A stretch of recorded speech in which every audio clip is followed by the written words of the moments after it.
الحمد للہ وکفا والصلاة والسلام علی عباده الذین اصطفى خصوصا علی افضلهم وخاتم النبیین محمد الامین وعلی آلہ وصحبہ اجمعین. اما بعد فقد قال اللہ تبارک وتعالی کما ورد فی سورۃ التغابن. اعوذ باللہ من الشیطان الرجیم بسم اللہ الرحمن الرحیم. یسبح للہ ما فی السماوات وما فی الارض لہ الملک ولہ الحمد وہو علی کل شیء قدیر. هو الذی خلقکم فمنکم کافر ومنکم مؤمن واللہ بما تعملون بصیر. خلق السماوات والارض بالحق وصورکم فاحسن صورکم والیہ المصیر. یعلم ما فی السماوات والارض ویعلم ما تسرون وما تعلنون واللہ علیم بذات الصدور. الم یاتکم نبأ الذین کفروا من قبل فذاقوا وبال امرهم ولہم عذاب علیم. ذلك بأنه كانت تأتيهم رسلهم بالبينات فقالوا وبشر يهدوننا فكفروا وتولوا واستغنى الله والله غني حميد. زعم الذين كفروا أن لن يبعثوا قل بلى وربي لتبعثن ثم لتنبؤن بما عملتم وذلك على الله يسير. صدق الله العظيم. رب اشرح لي صدري ويسر لي امري واحلل عقدة من لساني يفقهوا قولي. اللهم ربنا الهمنا رشدنا واعذنا من شرور انفسنا. اللهم ارنا الحق حقا وارزقنا اتباعه وارنا الباطل باطلا وارزقنا اجتنابه. آمین یا رب العالمین. مطالعہ قرآن حکیم کے جس منتخب نصاب کا سلسلے وار درس ان مجالس میں ہو رہا ہے، اس کے ضمن میں یہ بات ذہن میں تازہ کر لیں کہ وہ 6 حصوں پر مشتمل ہے. پہلے حصے میں 4 جامع اسباق تھے، قرآن حکیم کے ایسے جامع مقامات جن میں انسان کی کامیابی، فلاح و فوز اور عذاب اخروی سے نجات کے جو لوازم ہیں، جو شرائط ہیں، وہ جامع طور پر بیان ہوئے. سورۃ العصر، آیت البر، سورہ لقمان کا دوسرا رکوع، پھر سورہ حامیم السجدہ کی آیات، یہ 4 جامع ترین مقامات تھے. پھر ایمان کے مباحث شروع ہوئے جن کے ضمن میں 3 درس ہو چکے ہیں. سورۃ الفاتحہ، پھر سورہ آل عمران کے آخری رکوع کی 6 آیات، پھر سورہ نور کا وہ رکوع جو آیات نور پر مشتمل ہے، اور آج یہ 4تھا سبق ہے جو سورہ تغابن پر مشتمل ہے. سورہ تغابن 2 رکوعوں پر مشتمل ایک سورت ہے، اور یہ پوری کی پوری ہمارے اس درس میں شامل ہے. اس کی کل 18 آیات ہیں. پہلے رکوع کی 10 آیات، دوسرے رکوع کی 8 آیات. اور یہ قرآن حکیم میں ایمان کی حقیقت اور ایمان کے عملی ثمرات و نتائج کے ضمن میں جامع ترین صورت ہے. نوٹ کر لیجئے میرے لفظ کو، جامع ترین صورت ہے. ویسے جہاں تک ایمان کا تعلق ہے وہ در حقیقت مکی صورتوں کا مضمون ہے. بڑے لمبے لمبے مباحث توحید خداوندی پر، صفات باری تعالیٰ پر، بڑی لمبی لمبی بحثیں معاد پر، رسالت پر. یہ تو یوں سمجھیے کہ قرآن حکیم کا جو 2/3 حصہ ہے وہ مکی صورتوں پر مشتمل ہے، اور مکی صورتوں کا سب سے بڑا مضمون ایمان ہے. شریعت تو اس میں بیان ہوئی نہیں ہے، احکام آئے ہی نہیں ہیں. حلال و حرام کی ساری جو اوامر و نواہی ہیں، ڈوز اینڈ ڈونٹس ہیں، وہ تو مدنی صورتوں میں ہیں. لیکن یہ کہ مدنی صورتوں میں اس ایمان پر مختصر یوں سمجھیے کہ خلاصے کی شکل میں یہ مختلف مقامات تھے جن کو ہم نے پڑھا ہے. اس لیے کہ سورہ آل عمران بھی مدنی صورت، سورہ نور جو ہے وہ مدنی صورت، پھر یہ جو ہے سورہ تغابن یہ مدنی صورت، اور یہاں یہ جامع ترین خلاصہ ہے ان مباحث کا کہ جو مکی صورتوں میں تفصیل کے ساتھ وارد ہوئے۔ اس کے ضمن میں یہ بات نوٹ کر لیجئے، یہ مضمون اس سے پہلے میں نے ان نشستوں میں بیان نہیں کیا ہے، لیکن آج اسے تھوڑا سا انٹروڈیوس کرانا چاہ رہا ہوں۔ یہ سب جانتے ہیں کہ قرآن مجید کی کچھ صورتیں مکی ہیں، کچھ مدنی ہیں۔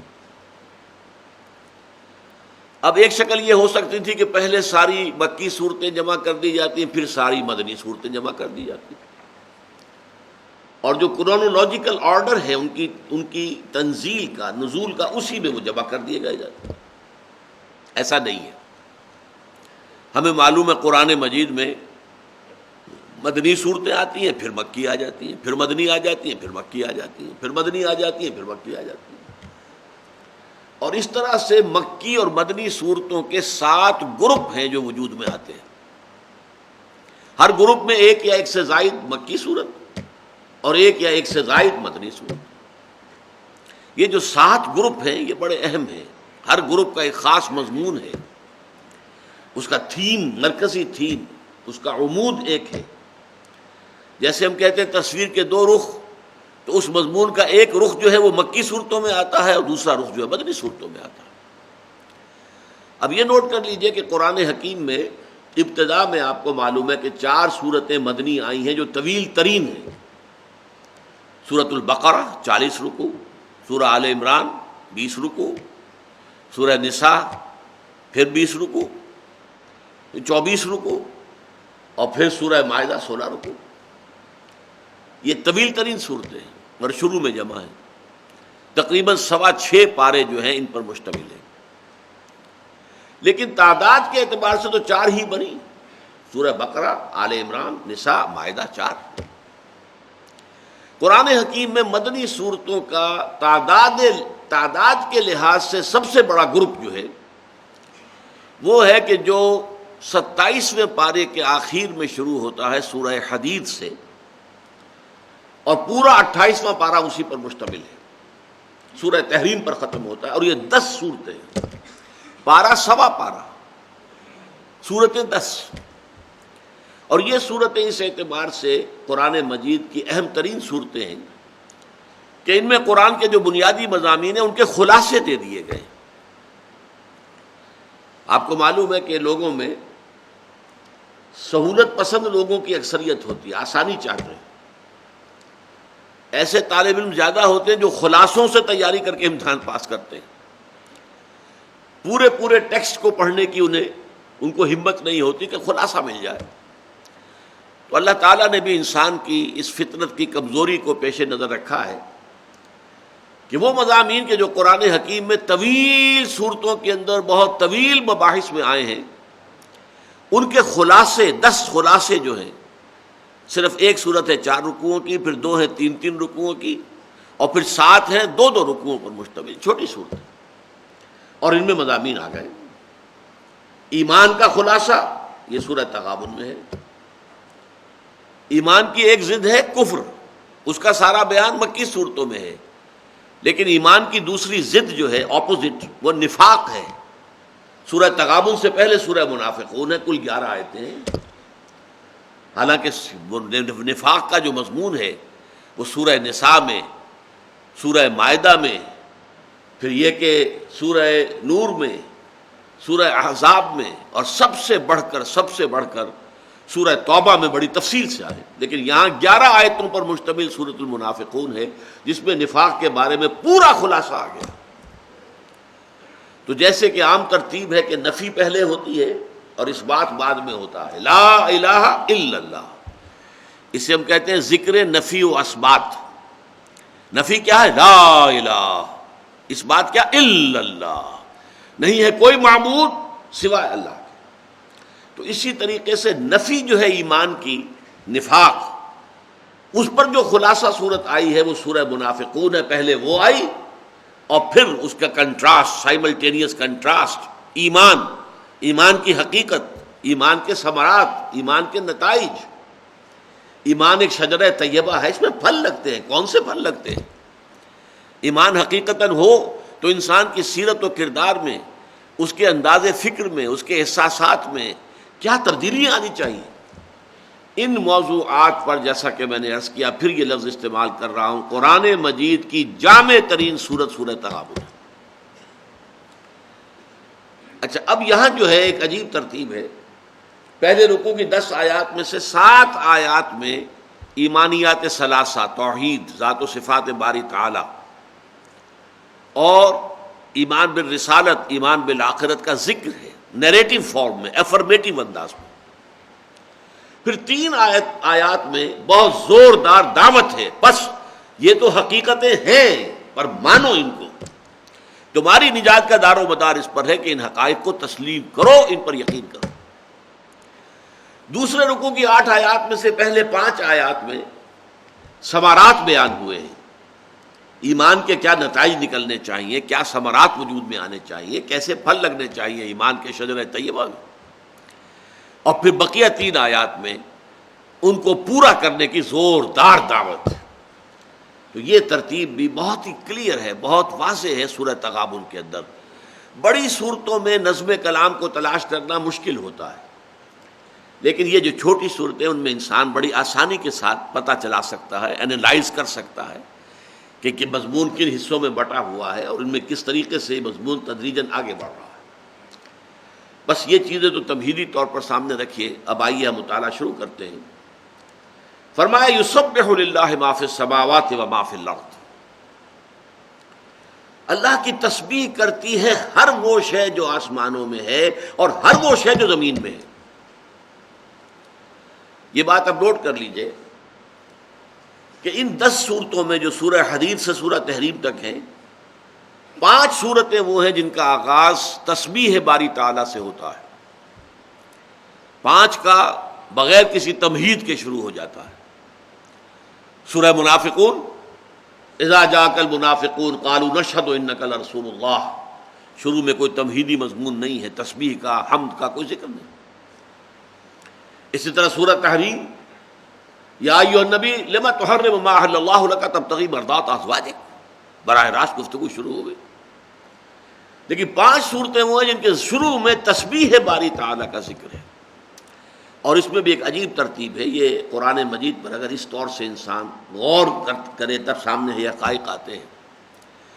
ایک انداز ہے سبح للہ ما فی السماوات والارض، ماضی کا صیغہ آیا. اللہ کی تسبیح کرتی ہے ہر وہ شے جو آسمان میں ہے اور زمین میں ہے. یہ سورہ حدید ہے. اس کے بعد سبح للہ ما فی السماوات و ما فی الارض. اب یہ تاکید کا انداز بڑھ گیا. تسبیح کرتی ہے اللہ کی ہر وہ شے جو آسمانوں میں ہے اور ہر وہ شے جو زمین میں ہے. ایک لفظ کا اضافہ ہو گیا، لیکن فعل ماضی. اس کے بعد ہم دیکھتے ہیں 2 صورتوں میں مضارع کا مفہوم آ رہا ہے. یسبح للہ ما فی السماوات و ما فی الارض الملک القدوس العزیز الحکیم، سورہ جمعہ. یہ فعل مضارع سے شروع ہوا. سبح یسبح، یسبح للہ ما فی السماوات و ما فی الارض لہ الملک و لہ الحمد. یہ ہے سورہ تغابن. تو ایک ہی تسبیح کے مضمون کو اس کے ایمفیسس کے اندر تدریجاً ارتقاء. سبح للہ ما فی السماوات والارض، سبح للہ ما فی السماوات و ما فی الارض، یسبح لہ ما فی السماوات والارض، یسبح للہ ما فی السماوات و ما فی الارض. یہ جو اسلوب ہے، اس میں جو تاکید کا، ایمفیسس کا تدریجی ارتقاء ہے، اسے سامنے رکھنا چاہیے. اب پہلی بات سمجھیے، تسبیح کہتے کسے ہیں؟ تسبیح کرتی ہے کیا معنی؟ ہم کہتے ہیں سبحان اللہ سبحان اللہ سبحان اللہ، یہ تسبیح ہے. اصل میں سبح یسبح کا مادہ عربی زبان میں آتا ہے کسی شے کے تیرنے کے لیے. پانی کی سطح پر کوئی چیز چل رہی ہے، یہ تیر رہی ہے. خلا میں کوئی سیارہ جو ہے اپنے مدار میں حرکت کر رہا ہے، تیر رہا ہے، گرتا نہیں ہے. وہ اپنے اس مدار، اپنے اس لیول کو برقرار رکھتا ہے. اسی سے پھر اب فعل متعدی بنا کسی شے کو تیرانا. سبح للہ ما فی السماوات والارض. کسی شے کو تیرانے کا، اللہ کو تیرانے کا مطلب کیا ہے؟ کہ اللہ تعالی کی ذات کے ساتھ کوئی ایسا تصور شامل نہ کر دیا جائے جو اس کے شان کے شایع نہ ہو. گویا کہ ہمارا یہ کہنا اللہ پاک ہے کس بات سے؟ ہر نقص سے، ہر عیب سے، ہر عجز سے، ہر احتیاج سے، ہر کمزوری سے، ہر ضعف سے پاک ہے. وراء الورا ثم وراء الورا ثم وراء الورا. یہ ہے تسبیح کہ ذات باری تعالیٰ کے ساتھ کوئی ایسا تصور لاحق نہ ہو جائے جو اس کی شایان شان نہ ہو. سبح للہ ما فی السماوات والارض. کائنات کی ہر چیز تسبیح کرتی ہے اللہ کی، ہر چیز اللہ تعالیٰ کو اس کے مقام رفیع کے اوپر بیان کر رہی ہے. اور اس میں اتنا زور ہے، سورہ بنی اسرائیل میں فرمایا تسبح لہ السماوات السبع والارض ومن فیہن وَإِن مِّن شَيْءٍ لَّا يُسَبِّحُ بِحَمْدِهِ وَلَٰكِن لَّا تَفْقَهُونَ تَسْبِيحَهُمْ إِنَّهُ كَانَ حَلِيمًا غَفُورًا. ساتوں آسمان اور یہ زمین اور جو کچھ ان میں ہے وہ اللہ کی تسبیح میں لگے ہوئے ہیں. کوئی شے نہیں ہے جو اللہ کی تسبیح اور حمد میں نہ لگی ہوئی ہو. وَإِن مِّن شَيْءٍ لَّا يُسَبِّحُ بِحَمْدِهِ وَلَٰكِن لَّا تَفْقَهُونَ تَسْبِيحَهُمْ. لیکن تم ان کی تسبیح کو سمجھ نہیں سکتے، جان نہیں سکتے. یہ کائنات کی سطح پر جو اللہ کی تسبیح ہو رہی ہے کس معنی میں ہو رہی ہے؟ ہم تو کہتے ہیں سبحان اللہ سبحان اللہ سبحان اللہ، سبحان الملک القدوس سبحان الملک القدوس سبحان الملک القدوس، یہ ہماری تسبیح ہے. کائنات کی ہر شے جو تسبیح کر رہی ہے وہ اس اعتبار سے کہ وہ اپنے وجود سے اس بات کا ثبوت دے رہی ہے کہ میرا پیدا کرنے والا ہر ضعف، ہر احتیاج اس سے پاک ہے، اعلیٰ ہے، عرفہ ہے، منزہ ہے. جیسے دیکھیے کہیں کوئی تصویر لگی ہوئی ہو تو وہ تصویر اپنے وجود سے گواہی دے رہی ہے کہ میرا مصور جس نے مجھے بنایا ہے اناڑی ہے یا ماہر ہے. اگر کوئی بہت اعلیٰ مصور ہے، بہت ماہر مصور ہے، تو اس کی تصویر اس کی تسبیح کرتی ہے کہ میرا مصور جس نے مجھے پینٹ کیا ہے وہ ماہر فن ہے، وہ کمال کے مرتبے پر فائز ہے اپنے اس فن میں. اسی طریقے سے کائنات کا ذرہ ذرہ گواہی دے رہا ہے ہمارا پیدا کرنے والا، ہمیں چلانے والا، ہمیں وجود عطا کرنے والا، ہمیں برقرار رکھنے والا، وہ ہر عیب سے، ہر نقص سے، ہر ضعف سے، ہر کمزوری سے، ہر احتیاج سے پاک ہے، اعلیٰ ہے، عرفہ ہے، منزہ ہے، مبرہ ہے. یہ ہے کائناتی تسبیح. کائنات کا ذرہ ذرہ تسبیح کر رہا ہے. البتہ اس میں ایک امکان اور بھی ہے جو آیت میں نے آپ کو سورہ بنی اسرائیل کی سنائی ہے، وَلَٰكِن لَّا تَفْقَهُونَ تَسْبِيحَهُمْ. تم ان کی تسبیح کو نہیں سمجھ سکتے، جبکہ یہ تسبیح جو میں نے بیان کی ہے تو ہماری سمجھ میں آ گئی کہ کائنات کی ہر شے اپنے وجود سے گواہی دے رہی ہے کہ میرا پیدا کرنے والا ایک کامل ہستی ہے جس کے نہ علم میں کوئی کمی ہے، نہ حکمت میں کوئی کمی ہے، نہ اس کے قدرت میں کوئی کمی ہے، وہ کامل ہستی. تو یہ تو سمجھ میں آ گئی بات. قرآن کہہ رہا ہے وَلَٰكِن لَّا تَفْقَهُونَ تَسْبِيحَهُمْ. تم ان کی تسبیح کو نہیں سمجھ سکتے. اس کا کیا مطلب ہے؟ عین ممکن ہے کہ اللہ نے ہر شے کو ایک زبان عطا کی ہو اور وہ اپنی زبان میں اللہ کی تسبیح بھی کر رہے ہو، سبحان اللہ کے مالا بھی جپ رہے ہو. عین ممکن ہے. قرآن مجید سے یہ ثبوت تو ملتے ہیں کہ پرندے حضرت داؤد علیہ السلام کے ساتھ مل کر تسبیح کرتے تھے، پہاڑ تسبیح کرتے تھے. جب حضرت داؤد علیہ السلام صبح کے اوقات میں in the small hours of the morning جنہیں آپ کہتے ہیں، جو تہجد کا وقت ہے، اس وقت جب اللہ کے حمد کے ترانے الاپتے تھے، اس لیے کہ زبور جو ہے جو حضرت داؤد کو دی گئی وہ زبور کیا ہے؟ وہ حمد خدا بندی کے ترانے ہیں، مزمور، اور ان کو بہت ہی یوں سمجھیے کہ غنائیہ انداز کے اندر پڑھا جاتا ہے. اور حضرت داؤد کو اللہ تعالیٰ نے جو لہن عطا کیا تھا، ان کے گلے کے اندر جو ہے باقاعدہ ایک ساز اللہ نے پیدا کر دیا تھا. لہذا وہ جب اپنی اس کیفیت میں، وجد کی کیفیت میں جب اللہ کی حمد کے ترانے الاپتے تھے تو پرندے اور پہاڑ ان کے ساتھ شامل ہو جاتے تھے۔ یہ قرآن سے ثبوت ہے۔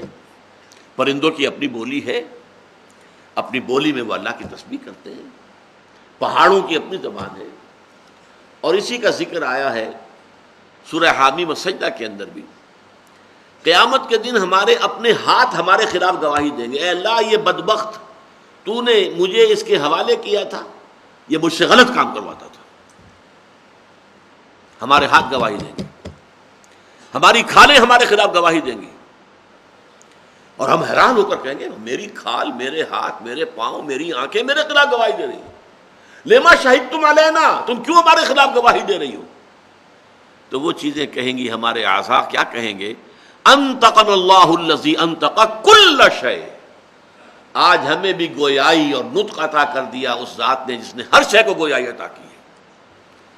تو اس سے بھی معلوم ہوتا ہے کہ ہر شے کو اللہ نے کوئی گویائی دی ہے، ہر شے کو کوئی نطق عطا کیا ہے، اور وہ اپنی اسی گویائی کے مطابق، اپنے اسی نطق کے مطابق اللہ کی تسبیح کرتے ہیں۔ اچھا یہاں نوٹ کیجئے، یہ جو ایک کانسیپٹ ہے تسبیح کا، یہ ایک نیگیٹو کانسیپٹ ہے۔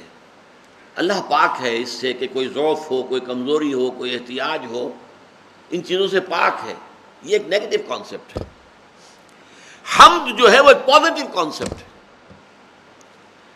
اللہ تعالیٰ کی ذات تمام صفات کمال سے متصف ہے، تمام خوبیاں بتمام و کمال اس کی ذات میں موجود ہیں۔ ہمیں جو کچھ فیض حاصل ہو رہا ہے اس کا منبع اور سرچشمہ ذات باری تعالیٰ ہے، یہ پازیٹو سائیڈ ہے اسی کا۔ اسی کو کہتے ہیں یہ نیگیٹو اور پازیٹو، تسبیح سبحان اللہ اور حمد الحمدللہ۔ سبحان اللہ میں اللہ تعالیٰ کی ذات کو ہر عیب سے، ہر نقص سے، ہر کمی سے، ہر ضعف سے، ہر احتیاج سے منزہ قرار دینا، اعلیٰ و ارفع قرار دینا، مبرہ قرار دینا، یہ تسبیح ہے۔ اور یہ بات ماننا کہ تمام صفات کمال اللہ تعالیٰ کی ذات میں بتمام و کمال موجود ہے۔ قدرت ایک صفت ہے اعلیٰ، هو علی کل شیء قدیر، وہ ہر چیز پر قادر ہے۔ علم ایک صفت ہے، اعلیٰ صفت ہے، هو بکل شیء علیم، وہ ہر چیز کا علم رکھنے والا ہے، وہ بصیر ہے، وہ سمیع ہے، تمام کمالات جو ہے اس کی ذات میں جمع ہیں۔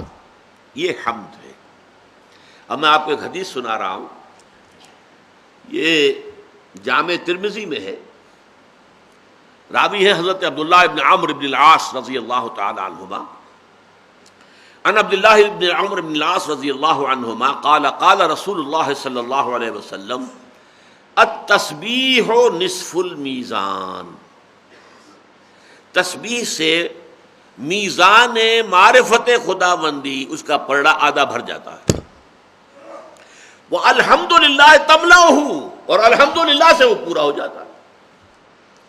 آدھی معرفت ہے تسبیح سبحان اللہ، اور آدھی معرفت ہے الحمدللہ۔ اس کی وجہ کیا ہے سوچ لیجئے، جہاں تک اللہ تعالیٰ کی ذات کا تعلق ہے ہم اسے نہیں جان سکتے، وہ وراء الورا ثم وراء الورا ثم وراء الورا، ذات باری تعالیٰ ہم اسے نہیں جان سکتے، ہمارے فہم سے، ہمارے تصور سے، ہمارے تخیل سے بعید از بعید، بعید از بعید، بعید از بعید، وراء الورا ثم وراء الورا ثم وراء الورا۔ اللہ تعالیٰ کی ساری معرفت جو ہمیں حاصل ہوتی ہے صفات سے ہوتی ہے، اور صفات یا تنزیہی ہے سبحان اللہ، اللہ پاک ہے ہر نقص سے، ہر عیب سے، ہر ضعف سے، ہر احتیاج سے، الحمدللہ، اور تمام صفات کمال اس کی ذات میں جمع۔ تو التسبیح نصف المیزان، تسبیح سے میزان آدھی ہو جاتی ہے، وہ الحمدللہ تملأہ، اور الحمدللہ جو ہے وہ اس کو بھر دیتی ہے، وہ لا الہ الا اللہ، اور یہ کلمہ لا الہ الا اللہ جو ہے لیس لہا دون اللہ حجاب حتی تخلص الیہ، حتی تخلص الیہ، یہ کلمہ تو ایسا ہے کہ اس کے اور اللہ کے درمیان کوئی حجاب ہی نہیں، یہاں تک کہ وہ اللہ تعالیٰ کی ذات تک پہنچ جاتا ہے۔ لا الہ الا اللہ۔ اب آپ نوٹ کیجئے ہمارا جو کلمہ ثالث ہے، اگر وہ یاد کیے ہوں آپ نے، اول کلمہ طیب، پھر دوسرا شہادت، پھر تیسرا سبحان اللہ والحمد للہ ولا الہ الا اللہ واللہ اکبر ولا حول ولا قوۃ الا باللہ العلی العظیم۔ یہ در حقیقت یہ کلمات کیا ہے؟ معرفت خداوندی، جس حد تک کہ وہ ہماری پہنچ میں ہے، ذات کو ہم نہیں جان سکتے، قطعاً نہیں جان سکتے۔ کوئی تصور کریں گے تو شرک میں مبتلا ہو جائے گا۔ ذات کو وراء الورا، وراء الورا، وراء الورا، البتہ اس کی صفات، اور یہ صفات دو قسم کی ہوں گی، تنزیہی اور دوسری طرف تحمیدی۔ یسبح للہ ما فی السماوات و ما فی الارض، تسبیح کرتی ہے اللہ کی ہر وہ شے جو آسمانوں میں ہے اور ہر وہ شے جو زمین میں ہے۔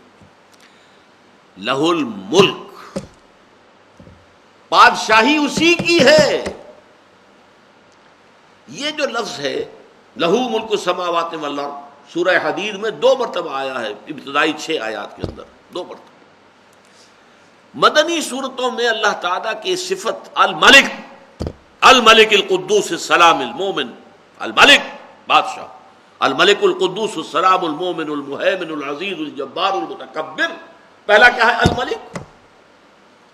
یسبح للہ ما فی السماوات و ما فی الارض الملک القدوس العزیز الحکیم۔ الملک، بادشاہ حقیقی وہ ہے، اس لیے کہ اللہ تعالیٰ کی ذات کا یہ پہلو، ایک ہے معبود، ہم نماز اس کی پڑھتے ہیں، لیکن ایک ہے وہ بادشاہ ہے، اس کا قانون ماننا ہوگا، اس کی حکومت قائم کرنی ہوگی۔ اگر کوئی بغاوت ہو گئی ہے، کوئی اور حاکم بن کر بیٹھ گیا ہے اور بادشاہ بن کر بیٹھ گیا ہے، اس کے خلاف جہاد کرنا تم پر فرض ہے کہ اس کی حکومت ختم کرو اور اللہ کی حکومت قائم کرو۔ یہ تمہاری وفاداری کا ٹیسٹ ہے۔ غیر اللہ کی حاکمیت پر مطمئن ہو کر بیٹھ رہے تو تم خود غدار ہو۔ آپ کو معلوم ہے کسی ملک کا ایک جائز بادشاہ ہے، اس کے خلاف کسی نے بغاوت کر دی، اب رعایا میں سے جو لوگ باغیوں کا ساتھ دے رہے ہیں وہ بھی تو سب باغی ہوئے نا۔ یہ کائنات جو ہے اس میں الملک اللہ ہے، لہو ملک السماوات والارض، آسمان اور زمین کی بادشاہی اسی کی ہے۔ یہاں اگر کوئی فرعون آ کر بیٹھ گیا کہ نہیں میرا حکم چلے گا، الیس لی ملک مصر وہذہ الانہار تجری من تحتی، کیا مصر کی حکومت میری نہیں ہے اور یہ سارا آبپاشی کا نظام میرے کنٹرول میں نہیں ہے؟ آن دی منارک آف آل آئی سروے، میرا حکم چلے گا۔ تو یہ کون ہے؟ یہ اللہ کا باغی ہے۔ کوئی نمرود ہو وہ اللہ کا باغی ہے، اور آج عوام بن گئے ہیں فرعون اور نمرود۔ یہ sovereignty, popular sovereignty, we are sovereign, ہم جو چاہیں گے قانون بنائیں گے۔ ہم نہیں جانتے کیا اللہ کہتا ہے، کیا رسول کہتا ہے، کس کو اس نے حلال قرار دیا، کس کو حرام قرار دیا۔ ہماری ریپرزنٹیٹیوز، ان کو پورا اختیار حاصل ہے، جو چاہے قانون بنائیں۔ وہ زنا کے لائسنس جاری کریں، they have the right, they have the authority. وہ 2 مردوں کی شادی لیگلائز کر دیں، دے ہیو دی رائٹ۔ آج دنیا میں ہو رہا ہے، باقاعدہ ریکگنائز کی جاتی ہے شادی 2 مردوں کے مابین، ایک مرد کو شوہر کا سٹیٹس دیا جاتا ہے، دوسرے کو بیوی کا سٹیٹس دیا جاتا ہے، قانونی انداز میں۔ اتنی پرورشن دنیا کے اندر آ چکی ہے، اتنی فطرت انسانی مسخ ہو چکی ہے، اور وہ کس پر ہے؟ Popular sovereignty. Sovereignty belongs to the people. No, sovereignty belongs to Allah. لہو ملک السماوات والارض۔ تو الملک کا جو تصور ہے، لہو الملک، بادشاہی اسی کی ہے۔ افحسبتم انما خلقناکم عبثا وانکم الینا لا ترجعون فتعالی اللہ الملک الحق لا الہ الا ہوا رب العرش الکریم۔ آخرت کے اس بات پر اللہ تعالیٰ کے ملک ہونے سے ثبوت لایا گیا۔ کیا تم یہ سمجھتے ہو کہ ہم نے تمہیں عبث پیدا کیا، بیکار پیدا کیا، تم ہماری طرف لوٹائے نہیں جاؤ گے؟ جبکہ اللہ تعالیٰ ملک الحق ہے، بادشاہ ہے۔ بادشاہ تو جزا و سزا دیا کرتا ہے، باغیوں کو سزا دیتا ہے، وفاداروں کو کھلاٹیں دیتا ہے، انعامات دیتا ہے۔ الملک الحق اللہ ہے، کیسے ممکن ہے وہ اپنے وفاداروں، اپنے فرما برداروں کو جزا نہ دے، بدلہ نہ دے، اور جو غدار ہیں، جو باغی ہیں، انہیں سزا نہ دے؟ کیسے ممکن ہے؟ افحسبتم انما خلقناکم عبثا وانکم الینا لا ترجعون فتعالی اللہ الملک الحق۔ وہ تو بادشاہ ہے حقیقی، وہ لازماً اپنے وفاداروں کو جزا دے گا، بدلہ دے گا، خلعتیں دے گا، جاگیریں دے گا۔ ہر جنت ایک جاگیر ہوگی، اس کی وسعتوں کا ہم اندازہ نہیں کر سکتے جو انسانوں کو ملنے والی ہے جنت۔ وہاں فرق مراتب کتنا ہوگا؟ ایک حدیث میں آتا ہے کہ ایک نچلے درجے کا جنتی اپنے سے اوپر والے درجے کے جنتی کو یوں دیکھ رہا ہوگا جیسے تم زمین پر بیٹھ کر ستاروں کو دیکھتے ہو۔ اتنا فرق و تفاوت ہوگا جنت کے مراتب کے اندر۔ یسبح للہ ما فی السماوات و ما فی الارض لہ الملک و لہ الحمد۔ اب لہ الحمد تو میں گفتگو کر چکا ہوں، اسی کے لیے حمد ہے، ساری تعریف اسی کے لیے، سارا شکر اسی کے لیے۔ جو کچھ تمہیں مل رہا ہے، تمہارے وجود کے جو تقاضے پورے کرنے کے لیے ضروری اشیاء تم تک پہنچ رہی ہیں، ان سب کی سورس، فائنل سورس ذات باری تعالیٰ ہے، اسی کے احسانات ہیں۔ وہی خالق ہے اور وہی رازق ہے، اسی نے کائنات پیدا کیا، وہی مدبر ہے، یدبر امر من السماء الی الارض۔ اللہ تعالیٰ تدبیر امر فرماتا ہے۔ وَهُوَ عَلَىٰ كُلِّ شَيْءٍ قَدِيرٌ، یہ میں نے عرض کیا تھا نا کہ اللہ تعالیٰ کی معرفت جو ہے ہمیں صفات کے حوالے سے حاصل ہوتی ہے۔ اب صفات میں بھی دیکھیے ہماری کیا لمیٹیشن ہے۔ اللہ کتنا قادر ہے، کتنی قدرت اس میں ہے۔ Can I have any concept of it؟ میرا دماغ اتنا چھوٹا سا ہے، اللہ کی قدرت کتنی ہے اس کا تصور میرے اس چھوٹے دماغ میں نہیں آ سکتا، ناممکن۔ ہم فائنائٹ پیمانوں سے سوچتے ہیں، انفائنائٹ کا تصور ممکن نہیں ہمارے لیے۔ اللہ کتنا قدیر ہے ہم نہیں جانتے، ہاں ہم ایک جانتے ہیں، هو علی کل شیء قدیر، ہر شے پر قادر، کوئی شے بھی اس کی قدرت کے دائرے سے باہر نہیں ہے۔ کسی بھی چیز کے بارے میں اگر تمہارے دل میں خیال ہو گیا اللہ یہ کیسے کر سکتا ہے، معلوم ہوا کہ اللہ تعالیٰ کی معرفت تمہیں حاصل نہیں ہوئی۔ فعال لما یرید یفعل ما یشاء، وہ جو ارادہ کرتا ہے کر گزرتا ہے، جو اس کی مرضی ہوتی ہے وہ اس کو روب عمل لے آتا ہے۔ وہ علی کل شیء قدیر، وہ ہر چیز پر قادر ہے۔ اور یہاں خاص طور پر اس میں اشارہ ہے، اصل میں یہ ابتدائی 4 آیات جو ہیں اس میں ذات و صفات باری تعالیٰ کی بحث ہے بہت عمدہ۔ اسی میں گندھی ہوئی جو ہے بحث وہ ہے معاد آخرت کی۔ آخرت کے ضمن میں بھی سب سے بڑی بات یہی آتی ہے نا، کیسے پیدا ہو جائیں گے؟ جب مر جائیں گے، مٹی ہو کر مٹی میں مل جائیں گے، ہماری ہڈیاں بھی گل سڑ جائیں گی، ہیہات لما توعدون، یہ انہونی بات ہے، انہونی بات ہے، نہیں ہو سکتا۔ یہی ہے نا، کیسے ہوگا؟ یہ در حقیقت نفی کس بات کی ہے؟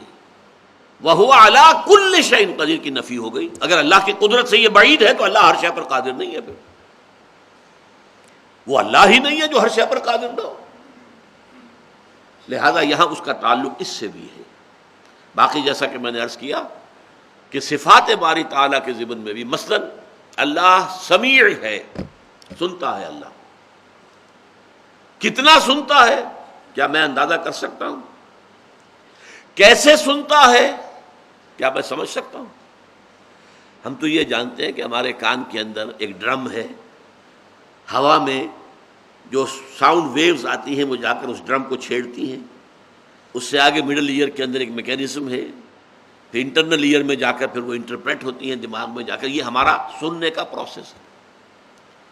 کیا اللہ کی سماعت ایسی ہے؟ معاذ اللہ ثم معاذ اللہ ثم معاذ اللہ۔ یعنی صفات کے بارے میں بھی ہم نہ اس کے کیف کو جان سکتے ہیں نہ کم کو، کیف و کم، کتنا سمیع ہے ہم نہیں جان سکتے، کیسے سنتا ہے ہم نہیں جانتے، ہاں ہر شے کا سننے والا ہے۔ بس یہ ہر شے ہر شے ہر شے یہ ہماری واحد پناہ گاہ ہے اللہ تعالیٰ کی صفات کے ضمن میں۔ علم ہوا بکل شیء علیم، ہر شے کا علم رکھتا ہے، بس اور کیا کہیں گے ہم؟ اس کے علم کا ہم کو اندازہ کر سکتے ہیں؟ اس کا کوئی حدود اربا متعین کر سکتے ہیں؟ اللہ کا علم یہاں سے شروع ہو کر یہاں تک ہے؟ نعوذ باللہ نعوذ باللہ نعوذ باللہ من ذالک۔ وہ ہر شے کا علم رکھتا، بس هو علی کل شیء قدیر هو بکل شیء علیم۔ یہ کل کا لفظ جو ہے یہ ہماری واحد پناہ گاہ ہے جو میں نے عرض کی ہے صفات باری تعالیٰ کے سوا۔ هو الذی خلقکم فمنکم کافر ومنکم مؤمن، بڑا ایک استعجابی سے انداز ہے یہاں پر، جیسے آپ اردو میں کچھ چیز لکھیں پھر آگے اس میں ایک الف سا کھڑا کر کے نیچے ایک نقطہ لگاتے ہیں، سائن آف ایکسکلیمیشن، بڑی عجیب بات ہے۔ هو الذی خلقکم، وہی ہے جس نے تم سب کو پیدا کیا، تمام انسان اسی کی مخلوق ہیں۔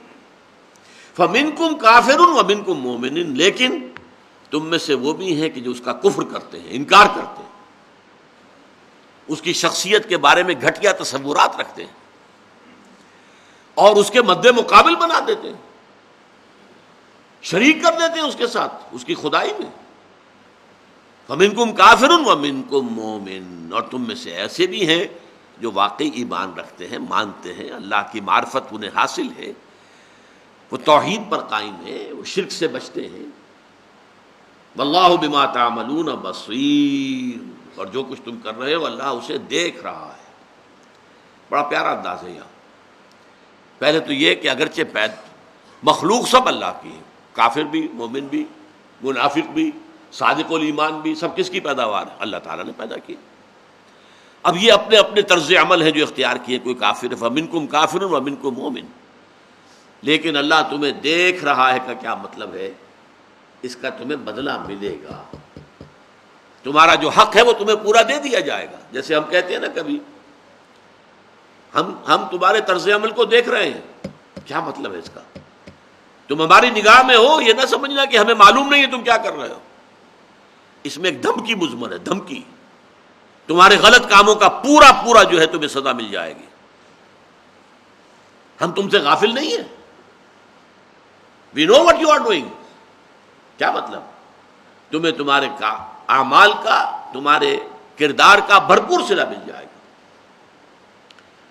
خلق السماوات والارض بالحق، اس نے آسمانوں اور زمین کو پیدا کیا حق کے ساتھ۔ اب اس کا کنٹراسٹ یاد کر لیجئے جو سورہ آل عمران میں آیا تھا، ربنا ما خلقت ھذا باطلا، اے رب تو نے یہ سب کچھ بیکار پیدا نہیں کیا، بے مقصد پیدا نہیں کیا۔ اس کے برعکس بات کیا ہوئی؟ یہ حق کے ساتھ پیدا کیا، یہ پرپس فل کریشن ہے۔ یہاں ایک گھاس کا پتا اور گھاس کا تنکا بھی بغیر کسی مقصد کے نہیں، every thing is serving some purpose. تو اللہ نے تمہیں ایسی تو نہیں پیدا کر دی، یہ کوئی کھیل نہیں ہے، یہ رام کی لیلا نہیں ہے، اس نے کوئی کھیل اور تفریح تباہ کے لیے اور اپنی ہابی کے طور پر تمہیں پیدا نہیں کیا ہے۔ خلق السماوات والارض بالحق، آسمانوں اور زمین کو اس نے پیدا کیا حق کے ساتھ۔ نتیجہ خیز، اور نتیجہ تو تبھی نکلے گا جبکہ تم میں سے جو لوگ نیکوکار ہیں انہیں ان کی نیکی کے پورا پورا بدلہ ملے، جزا ملے، اور جو شریر ہیں، بدماش ہیں، باغی ہیں، غدار ہیں، انہیں ان کے طرز عمل کی پوری پوری سزا ملے۔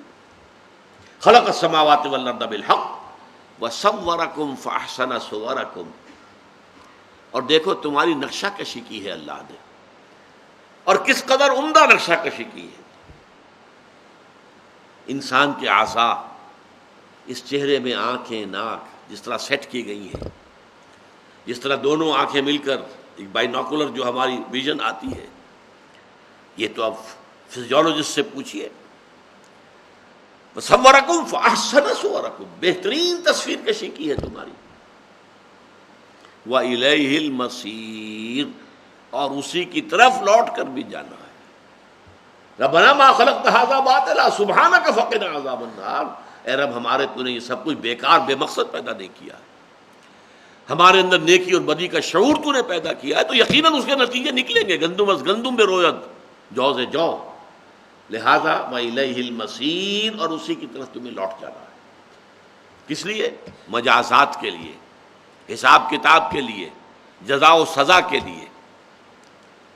چوتھی آیت اور یہ اللہ تعالیٰ کی صفت علم پر قرآن مجید کی عظیم ترین اور جامع ترین آیت ہے۔ اللہ کی صفت علم کو تین انداز میں بیان کیا ایک ہی آیت میں۔ یعلم ما فی السماوات والارض، وہ جانتا ہے جو کچھ آسمانوں میں ہے اور زمین میں ہے۔ کیا کوئی چیز باہر رہ گئی؟ نہیں، لیکن ڈائمنشن ایک اور ہے، ایک اور بعد ہے۔ وَيَعْلَمُ مَا تُسِرُّونَ وَمَا تُعْلِنُونَ، وہ جانتا ہے جو کچھ تم چھپاتے ہو اور جو کچھ تم ظاہر کرتے ہو۔ کوئی چیز تم نے اپنے دماغ دل کے اندر روک کے رکھی ہوئی ہے، چھپا کر رکھی ہوئی ہے، لوگوں کے سامنے نہیں لا رہے ہو، لوگوں کے سامنے کچھ بیان کر رہے ہو، تمہارا اپنا موقف ہے۔ اللہ جانتا ہے جو کچھ کہ تم چھپا رہے ہو اور جو کچھ کہ تم بیان کر رہے ہو۔ ابھی ایک تھرڈ ڈائمنشن بھی ہے، واللہ علیم بذات الصدور، اللہ تو سینوں کے اندر جو چیز مخفی ہے اس کو بھی جانتا ہے۔ اب یہ تسرون کے علاوہ کوئی شے ہوئی نا، ورنہ تو ریپیٹیشن ہو جائے گی۔ ریپیٹیشن جو ہے وہ تو کسی کلام کا حسن نہیں ہوتا، عیب ہوتا ہے۔ اس پر میں بہت عرصے غور کرتا رہا، پھر یہ نکتہ کھلا کہ دیکھیے ہماری علم کی ایک ڈائمنشن وہ بھی ہے جسے ہم خود نہیں جانتے، جسے ہم کہتے ہیں سب کانشیس مائنڈ۔